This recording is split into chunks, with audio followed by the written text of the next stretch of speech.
Unapokutana na mtu kwa mara ya kwanza, unaweza kufikiri unamjua kwa sura, vazi au tabasamu lake. Lakini je, umewahi kujiuliza ni nini hasa kinachoendelea ndani ya nafsi yake? Ni nini kinachomfanya afikiri, aseme au atende vile anavyotenda?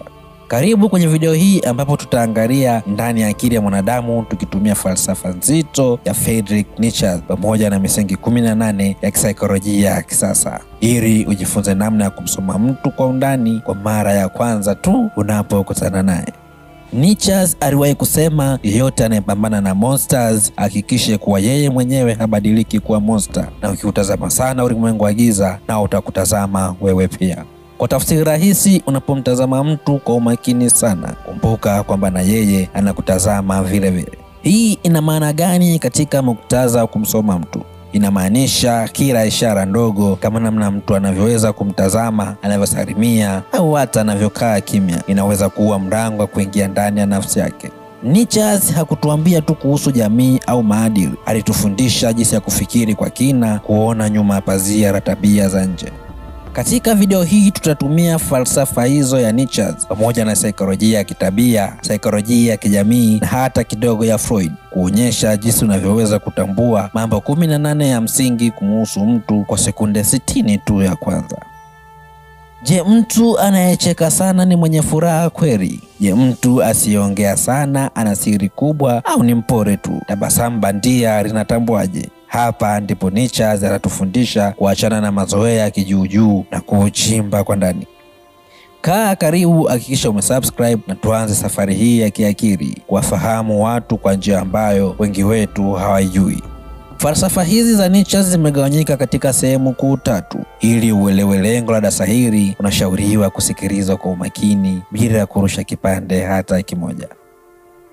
Sehemu ya kwanza ni misingi ya maski za kibinadamu. Maski za kibinadamu halimaanisha kuwa watu wengi huvaa tabia au sura fulani mbele ya jamii ambazo si za kweli. Ni maski za kuficha kile walicho kwa ndani. Nietzsche aliamini kuwa kuitambua maski ya mtu ni hatua ya kwanza kuelewa nafsi yake ya kweli, na kwamba mara nyingi watu ni waongo wakubwa kwa wao wenyewe kuliko wengine. Zifuatazo ni falsafa ya misingi ya maski za kibinadamu. Falsafa ya kwanza anasema everyone wears a mask to survive, akimaanisha kila mtu huvaa mask ili kuishi. Binadamu hawajionyeshi kama walivyo halisi ili kuweza kuendelea kuishi katika jamii. Wanajificha nyuma ya tabia, maneno au sura za kutengenezwa ili kulinda nafsi zao kupata kukubalika au kujilinda dhidi ya maumivu. Falsafa ya pili anasema what someone hates in others reveal what they're hiding themselves, akimaanisha kile mtu anachokichukia huonyesha kile anachokificha. Mara nyingi mambo tunayoyakemea, kuyachukia au kuyashambulia kwa nguvu kwa wengine, yale tunayabeba kwa siri ndani yetu. Hii inafahamika pia kama projection katika psychology, ambapo mtu anatupa nje kwa wengine hisia, tabia au tamaa ambazo hawezi kukubali kuwa nazo mwenyewe. Nietzsche aliamini kila mtu ana kivuli, upande wake wa giza alioficha. Kwa kuchukia wengine, mtu anaweza kuwa anapambania na kivuli chake yeye mwenyewe. Hivyo ukitaka kumjua mtu vizuri, usiangalie kile anachokitamani, bali angalia kile anachokipinga na kukosoa mara kwa mara. Falsafa ya tatu anasema silence reveals more than words, akimaanisha kimya hufunua zaidi ya maneno. Wakati mwingine ukimya wa mtu unaeleza ukweli mkubwa kuliko maneno ambayo angeongea. Nietzsche aliamini kuwa ukitaka kumwelewa mtu, sikiliza pia ukimya wake, si maneno yake tu. Ndani ya ukimya kuna hisia, migogoro ya ndani au ukweli ambao haujasemwa lakini ni halisi kuliko chochote kingine. Nietzsche alitambua kuwa kimya si utupu, bali ni ujumbe. Kimya kinaweza kumaanisha kuzingatia, kukataa au hata kudharau. Namba 4 anasema excessive virtue is often disguised vanity, akimaanisha wema wa kupita kiasi mara nyingi huficha kiburi. Mtu anapojionyesha kwa wema kupita kiasi, mara nyingi si kwa sababu ya huruma ya kweli, bali ni kwa sababu anajiona bora kuliko wengine, kiburi kilichojificha kwenye sura ya utu au maadili. Kwa kifupi, Nietzsche alituonya kwamba si kila wema unaotoka kwa moyo safi. Wema wa kupitiliza unaweza kuwa ni njia ya mtu kujihisi bora, kujenga ego au kuwakandamiza wengine kwa upole. Namba 5 anasema people don't lie to you first, they lie to themselves, akimaanisha watu hujiragai kwanza kabla ya kuwadanganya wengine. Uongo huanzia ndani kabla mtu hajaanza kudanganya wengine, iwe ni kwa tabia, maneno au sura. Mara nyingi tayari ameshajishawishi kwa kile anachosema au kufanya ni sahihi au halali. Watu huunda hadithi kuhusu wao wenyewe. Kwa mfano, mimi ni mtu mzuri, sikukosea wala sijali. Hujidanganya ili wajihisi salama hata kama ukweli ni tofauti. Hii huwafanya waamini uongo huo na hivyo waweze kuupitisha kwa wengine bila hatia. Kwa kifupi, mtu akitaka kudanganya dunia huanza kwa kujidanganya nafsi yake, kwa sababu uongo wa kweli ni ule ambao mtu huishi nao kama ukweli. Namba 6 anasema when someone feels superior, they are hiding inferiority, akimaanisha pale mtu anapojiona bora mara nyingi huficha udhaifu. Kujionyesha kuwa bora au wa juu kuliko wengine mara nyingi ni njia ya kuficha au kufidia udhaifu wa ndani, iwe ni kiakili, hisia au kimaadili. Nietzsche aliamini kwamba kujiona bora si daima ishara ya nguvu. Mara nyingi ni kioo cha mapungufu ya ndani ambayo mtu anajaribu kuyafunika. Mtu anapojisifu au kujionyesha kuwa bora sana, mara nyingi anajirinda dhidi ya hofu ya kuonekana dhaifu au asiye na thamani. Nietzsche alipinga majivuno ya kinafiki. Mtu mwenye nguvu ya kweli hana haja ya kujisifu au kujilinganisha. Ni wale walio na udhaifu wa ndani wanaohitaji kuonekana juu. Sehemu ya pili, wakati mask zinapovunjika. Namba 7 anasema most action are driven by unconscious fear, akimaanisha matendo mengi husukumwa na hofu isiyoeleweka. Mara nyingi tunachofanya hatutakiwi tu kwa sababu tunataka, bali kwa sababu tunaogopa kitu ambacho hatujakiweza kuelewa au kukikumbuka vizuri ndani yetu. Nietzsche alionyesha kwamba kwa kuelewa na kukabiliana na hofu zetu za ndani, hata zisizoonekana, tunaweza kufikia uhuru wa kweli wa kuchagua matendo yetu badala ya kusukumwa na hofu. Tunasukumwa kufanya vitu kama kujitetea, kimbia au hata kudanganya ili kuepuka hisia za hofu au hatari ambayo hatuioni wazi. Nietzsche anatufundisha kuchunguza ndani ili kuelewa kweli kwa nini tunatenda. Tunahitaji kuangalia hofu zetu za ndani ambazo mara nyingi ni chimbuko la tabia na maamuzi yetu. Namba 8 where someone criticizes too much, it's projection, akimaanisha ukosoaji wa kupita kiasi ni kielelezo cha kuakisi. Mtu anayekosoa wengine sana mara nyingi anaonyesha kile kinachomsumbua au kumtesa ndani yake mwenyewe, yaani anawaakisi wengine kwa kutumia mapungufu yake. Ukiona mtu anayekosoa kila mara kwa nguvu, huenda hakupiganii ukweli tu, bali anajaribu kuficha au kupambana na kitu kilichopo ndani yake yeye mwenyewe. Mtu hupinga au kukosoa tabia fulani kwa nguvu kwa sababu nayo ipo ndani yake, lakini hawezi kuikubali. Kwa hiyo anaiona kwa wengine na kuishambulia. Kwa kukosoa wengine sana, mtu anahisi anaondoa macho kwenye makosa yake yeye mwenyewe. Anaweka mzigo kwa wengine ili ajihisi bora. Nietzsche alipinga unafiki wa maadili. Aliona kwamba watu wengi huvaa sura ya wasafi kwa kuhukumu wengine, lakini ukweli ni kwamba wanakimbia kivuli chao. Namba 9 guilt hides behind false confidence, hatia hufichwa nyuma ya kujiamini bandia. Mara nyingi mtu hujionyesha kama ana nguvu ya siri au anajiamini sana, lakini kwa ndani amebeba hatia, majuto au aibu anayojaribu kuficha. Kwa kifupi, kujiamini kwa bandia mara nyingi ni kivuli kinachotumika kufunika hisia nzito za hatia ambazo mtu hawezi au hataki kuzikabili hadharani. Kujiamini kwa bandia ni kinga ya nafsi. Mtu anayeonekana mwenye kujiamini kupita kiasi anaweza kuwa anajirinda dhidi ya kuhisi aibu au lawama ya ndani. Badala ya kufikiri au kukabiliana na hatia, mtu anavaa sura imara au mwenye mafanikio ili tu asionekane dhaifu au mwenye kosa mbele za watu. Nietzsche aliamini ukweli uko nyuma ya maski. Kujiamini kwa kweli hakihitaji kuonekana, lakini mtu mwenye hatia anahitaji kuonyesha nguvu kupita kiasi ili kujificha. Namba 10 watu hujisaliti kupitia kupitiliza. Mara nyingi mtu anapojaribu sana kuficha kitu au kujionyesha tofauti na alivyoko kweli, hujiondoa siri bila kujua, sababu ya kupitiliza katika maneno, tabia au maonyesho. Kwa kifupi, juhudi ya kupindukia ya kuficha au kuonyesha kitu fulani humfanya mtu aonekane alivyo kweli, kwa sababu kile anachojaribu kuficha hujionyesha kupitia kupitiliza kwake. Kupitiliza ni ukosefu au udhibiti. Mtu anapojionyesha sana kuwa wema, jasiri au mkweli kupita kiasi, mara nyingi huanza kuonyesha viashiria vya kinyume kwa sababu analazimisha picha isiyo ya kweli. Mtu bandia hujaribu kuwa makini sana, lakini kadri anavyozidi kuigiza ndivyo anavyoacha mwanya wa kuonekana alivyo ukweli. Nietzsche aliamini nguvu ya ukweli iko katika utulivu. Mtu wa kweli hana haja ya kupitiliza. Aliyejaa hofu, aibu au uongo ndiye anapitiliza, na hivyo hujifunua yeye mwenyewe. Namba 11, those who seek control often fear inner chaos. Akimaanisha wanaotafuta udhibiti huogopa machafuko ya ndani.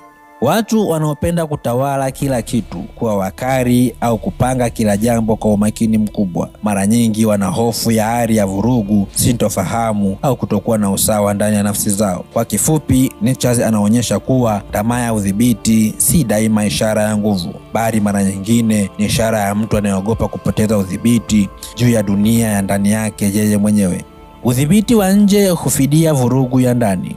Mtu anapotaka kuongoza kila kitu au kuwa na mamlaka juu ya watu na mazingira, mara nyingi ni kwa sababu ndani yake kuna mtafaruku, wasiwasi au hofu ambayo hawezi kuidhibiti. Kwa Nietzsche, mtu anayetaka kila kitu kiwe kamili anaweza kuwa anajikinga dhidi ya kuporomoka kisaikolojia au kiakili.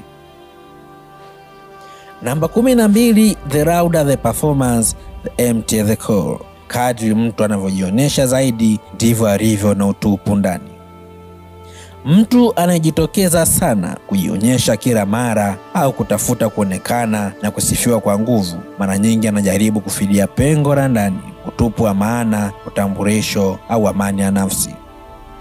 Kwa kifupi, mwenye kujionyesha kupita kiasi mara nyingi si kwamba amejaa, bali ni jaribio la kuficha utupu aliobeba ndani kwa muda mrefu. Kutafuta kuthibitishwa. Watu waliojaa ndani hawana haja ya kujionyesha, lakini mwenye utupu huhitaji sana kuthibitishwa ili ajisikie na thamani mbele za watu. Nietzsche alipinga ujinga wa umaarufu. Kwake nguvu ya kweli iko katika utulivu, si kelele. Aliona kwamba mtu anayetafuta kuonekana kila wakati anajaribu kuziba nafasi ambayo hajawahi kuijaza kihisia au kiroho. Sehemu ya 3, kusoma hadithi ya ndani ya nafsi. Namba 13, no one speak from logic, they speak from pain. Hakuna anayezungumza kutoka kwa mantiki pekee, wanazungumza kutoka kwa maumivu.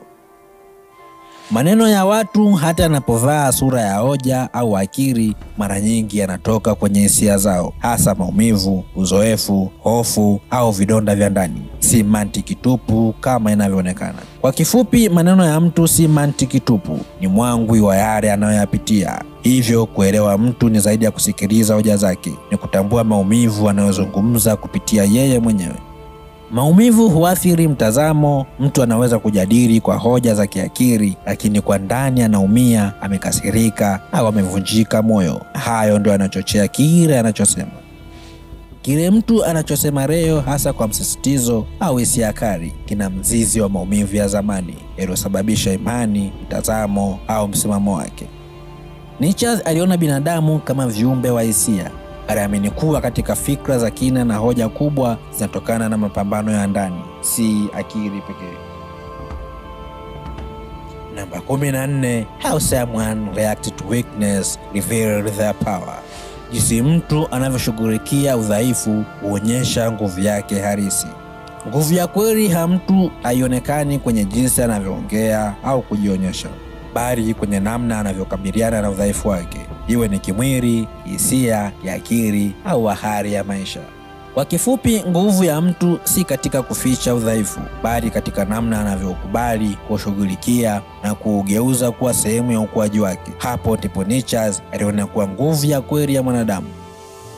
Kukubali udhaifu ni ujasiri. Mtu mwenye nguvu halisi haogopi kukiri udhaifu wake, anaukubali, anaukabiri na ujitahidi kuupita bila kuficha nyuma ya kiburi au hofu. Nietzsche aliamini kuwa mtu anayejiweza ni yule anayemiliki nafsi yake yote, pamoja na mapungufu yake, na bado anaishi kwa ukweli. 15. When someone fear being forgotten, they chase attention. Wanaogopa kusaurika, kufuata umakini. Watu wanaofia kutokuwa na maana, kupuuzwa au kusauriwa kujitahidi sana kutafuta umakini wa watu kupitia kelele, sifa, mitandao, mafanikio ya nje au hata migogoro. Kutafuta umakini si kila mara ishara ya mafanikio au ujasiri. Mara nyingi ni kilio cha ndani cha mtu anayeogopa kusaurika au kuhisi hana maana. Hofu ya kutoonekana. Kuna watu wanaishi na hofu ya kuwa wastani au kutokuwa umuhimu. Kwa hiyo hutafuta kila njia kuonekana ili wajihisi kuwa na thamani mbele za watu. Nietzsche aliona hamu ya umaarufu kama udhaifu. Aliamini kuwa mtu aliye huru kiroho haishi kwa jicho la watu, bali kwa msimamo wa ndani, hata akikosa kutambuliwa.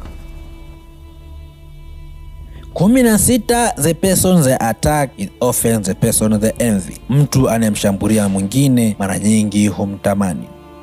Mara nyingi chuki kali au mashambulizi ya mtu dhidi ya mwingine si kwa sababu ya dharau ya kweli, bali ni matokeo ya tamaa ya ndani, tamani sifa, nafasi, uhuru au maisha ya yule anayeshambuliwa. Mashambulizi dhidi ya wengine yanaweza kuwa si dalili ya dharau, bali ushahidi wa kuvutiwa au kutamani, lakini kwa njia iliyopotoka. Chuki kama kioo cha tamanio. Watu wengi huwachukia wale wanaowatamani kwa siri kwa sababu wana kile ambacho wao hawana: mafanikio, ujasiri, haiba, uhuru na kadhalika. Badala ya kukiri na tamani kuwa kama yeye, mtu hujenga chuki au kejeli ili kujilinda dhidi ya hisia za kutotosha. Nietzsche alielewa mapambanio ya ndani. Alijua kuwa mara nyingi binadamu hujificha, na pale ambapo mtu anaonyesha chuki ya kupita kiasi, kuna tamaa au mvuto wa ndani ulioshindwa kukubalika. Namba 17. People act out their childhood, not their belief. Watu huigiza utoto wao, si imani zao. Tabia za watu, maamuzi yao na jinsi wanavyoishi huakisi zaidi majeraha, mazingira au malezi ya utoto wao, si imani wanazodai kuwa nazo leo. Binadamu wengi huishi kulingana na alichopitia utotoni, si kile wanachodai kuamini. Ili kuishi kwa uhuru wa kweli, mtu lazima ajitambue na kutambua sauti ya utoto ndani yake. Utoto huunda msingi wa nafsi, maumivu, upendo, kukataliwa au jinsi mtu anavyosikilizwa akiwa mtoto huathiri sana tabia zake ukubwani, hata kama anadai anaamini mambo tofauti. Nietzsche alisisitiza uhuru wa kweli. Kwake mtu anayeishi kwa kujitambua anatoka kwenye kivuli cha utoto wake, vinginevyo anaigiza yale aliyoathiriwa nayo, hasa bila kujua.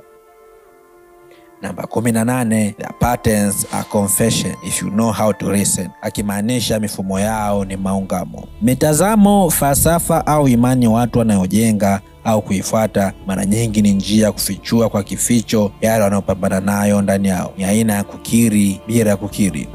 Kwa kifupi, mfumo ya mtu ya kifalsafa, ya kidini au ya kijamii mara nyingi ni maungamo ya kina, maumivu, hofu au ndoto zake yaliyovalishwa sura ya kanuni. Falsafa huonyesha majeraha ya mtu. Mtu anaamini sana katika nidhamu kali, huenda anapambana na machafuko ya ndani. Mwingine anaeneza huruma kupita kiasi, anaweza kuwa anajaribu kusamehe makosa yake yeye mwenyewe. Nietzsche alielewa undani wa binadamu. Aliona kuwa binadamu huficha udhaifu wao kwenye miundo mikubwa ya kufikiri. Kwa hiyo mfumo wa mtu si tu mpango wa maisha, ni kioo cha moyo wake. Katika mawazo ya Friedrich Nietzsche tunafunuliwa kwenye uso wa mwanadamu usioonekana kwa macho, ulimwengu wa ndani uliojaa maumivu, hofu, matamanio na kivuli cha utoto wake. Kupitia kauli zake zenye uzito wa kisaikolojia, Nietzsche hatushitu kuwa binadamu si viumbe wa mantiki tu, bali ni viumbe wa historia ndani, wanaoishi kwa mask, wanaojificha nyuma ya wema, nguvu au hoja, huku akiongozwa na vitu visivyosemwa. Anapotufundisha kuwa watu hujionyesha zaidi wanapokuwa na utupu, huiga utoto badala ya imani na hujisariti kwa kupitiliza. Anatuongoza kwenye ukweli mmoja: ili kumwelewa mtu, usimsikilize tu, muangalie. Usisikilize tu maneno, tambua kimya chake, na zaidi ya yote elewa kivuli anachokikimbia. Nietzsche hakuwa tu mwana falsafa, bali ni kioo cha roho ya mwanadamu. Alitufundisha kwamba kujitambua ni vita, na ukweli wa mtu hauko katika sura anayovaa hadharani, bali katika yale anayokandamiza kwa hofu ya kuonekana alivyo mkweli. Jina langu ni Mr. Arrive. Usisahau kusubscribe na notification ili uwe wa kwanza kupata madarasa yetu. Asante.